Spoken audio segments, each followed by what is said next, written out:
یہ منظوری سمجھے استعفیٰ۔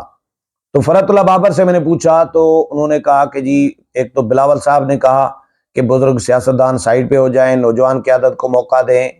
ایک ریزن یہ ہے کہ میں بزرگ سیاستدان ہوں تو میں نے استعفیٰ دیا، اور دوسرا یہ کہ میں بزرگ ہونے کے ساتھ پھر میرے پاس 3-4 عہدے تھے پارٹی کے، مختلف ذمہ داریاں تھیں، اوور برڈن ہو گیا تھا، تو میں بھی محسوس کر رہا تھا کہ مجھے کچھ ذمہ داریوں سے بری الذمہ ہونا چاہیے۔ مثال کے طور پر Farhatullah Babar Peoples Party human rights cell کے عہدیدار ہیں، صدر ہیں غالباً، تو وہ بھی ذمہ داری ان کے پاس ہے۔ زیبسٹ ہے، زیبسٹ یونیورسٹی جو ہے اس کے سینڈیکیٹ کے ممبر ہیں۔ اسی طرح شہید بھٹو فاؤنڈیشن ہے، اس کے بورڈ آف گورنر کے ممبر ہیں، اور ہیں تو بورڈ آف گورنر کے ممبر شہید بھٹو فاؤنڈیشن کے، لیکن کرتا دھرتا ہی فرحت اللہ بابر ہے۔ تو اسی طرح فرحت اللہ بابر نے 1-2 اور بھی عہدے میں مجھے گنوائے کہ یہ میرے پاس ذمہ داریاں ہیں، تو اس لیے میں یہ سمجھ رہا تھا کہ مجھے سائیڈ پہ ہو جانا چاہیے۔ پارٹی کی بھی قیادت کی بھی خواہش ہے، قیادت بھی چاہ رہی ہے کہ سینئر سیاستدان جو ہے، بزرگ سیاستدان سائیڈ پہ ہو جائیں۔ تو میں نے پھر سوال کیا، میں نے کہا اچھا تو آپ بزرگ ہیں تو پھر باقی بھی بہت سارے اور بھی بزرگ ہیں، ان کا کیا بنے گا؟ آصف علی زرداری ہیں، نیر بخاری ہیں، تاج حیدر ہیں، میں نے تو 3 کے نام لیے، ویسے تو بہت سارے اور بھی بزرگ ہیں، خورشید شاہ صاحب بزرگ ہو گئے ہیں، یا اور بھی بہت سارے ہیں۔ تو میں نے کہا کیا، لیکن خورشید شاہ کے پاس کوئی ایز سچ کوئی پارٹی میں مرکزی عہدہ نہیں ہے، وہ ویسے ہی سائیڈ پہ ہیں۔ جو عہدیدار ہیں میں نے ان کے 1-2 کے نام لیے، تو بابر صاحب نے کہا کہ فرحت اللہ بابر نے کہ وہ کیونکہ اتنے بزرگ نہیں ہیں، میں زیادہ بزرگ ہوں، بڑا کہا بھی لگایا کہ میں زیادہ بزرگ ہوں، اس لیے میں پہلے سائیڈ پہ ہو گیا ہوں۔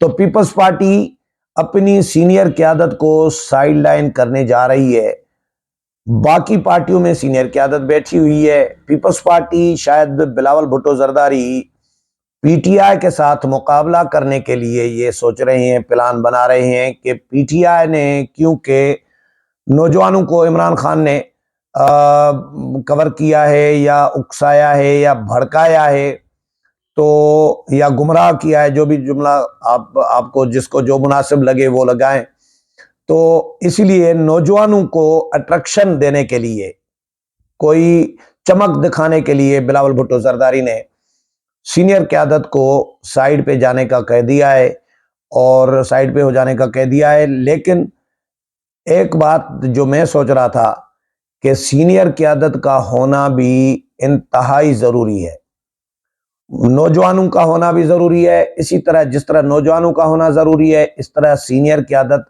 کیونکہ ان کے تجربات جو ہوتے ہیں وہ نوجوان وہ کام نہیں کر پائیں گے جو تجربے کار آدمی کر پائے گا، جو فیصلہ آصف علی زرداری کر پائیں گے وہ بلاول بھٹو نہیں کر پائیں گے، جس بات کو جو داو پیچ آصف علی زرداری سمجھ سکتے ہیں وہ بلاول بھٹو زرداری نہیں سمجھ سکیں گے۔ اس لیے بزرگ سیاستدانوں کا ان کا آشیرواد ہونا بھی کافی ہوتا ہے، ان کو ساتھ رکھنا پڑے گا۔ سارے کے سارے بزرگ سیاستدان جو ہے وہ سائیڈ پہ نہیں کیا جا سکتے، نون لیگ میں ہیں، جے یو آئی میں ہیں، تمام کے تمام جماعتوں میں بزرگ سیاستدان موجود ہوتے ہیں۔ نوابزادہ نصر اللہ خان بزرگ تھے تو نوابزادہ کی اکیلے آدمی ہوتے تھے، اکیلی نشست ہوتی تھی، تو نوابزادہ نصر اللہ خان وہ سیاست کرتے تھے، وہ داو پیچ ان کو سمجھ میں آتے تھے، وہ کھیل کھیل رہے ہوتے تھے سیاست کا، جو تمام کی تمام سیاسی جماعتیں، نون لیگ ہو، پیپلز پارٹی ہو، اپوزیشن کی انہوں نے سیاست کی ہے، ساری زندگی سیاست کی، لیکن تمام کی تمام بڑی جماعتیں جو ہیں، بڑی جو گرو سیاستدان سمجھے جاتے تھے، وہ بھی نوابزادہ نصر اللہ خان کے ارد گرد گھومتے تھے، نوابزادہ نصر اللہ خان کے پیچھے پیچھے گھومتے تھے۔ تو یہ تھا تجربہ نوابزادہ نصر اللہ خان کا۔ تو بزرگوں کے بغیر پارٹی چل بھی نہیں سکتی اور پارٹی کامیاب بھی نہیں ہو سکتی۔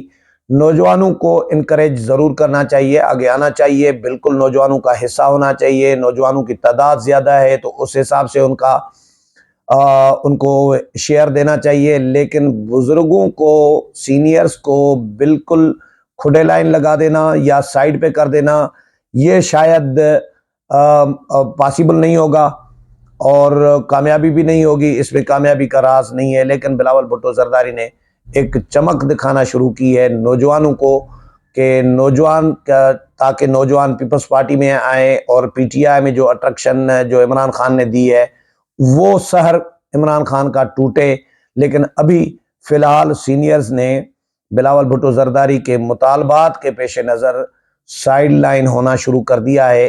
میں اس پہ مزید کام کر رہا ہوں کہ کون کون سے سینئر سیاستدان پیپلز پارٹی کے سائیڈ لائن ہو جانے والے ہیں، اور کون کون سے نئے اور نوجوان جو قیادت ہے، وہ کون کون سے لوگ آگے آنے والے ہیں۔ اس پر اگلے پروگرام میں ضرور آپ کے ساتھ شیئر کروں گا۔ امید ہے پروگرام پسند آئے ہوگا۔ اگلے پروگرام میں پھر ملاقات ہوگی، تب تک اجازت چاہتا ہوں۔ اللہ حافظ۔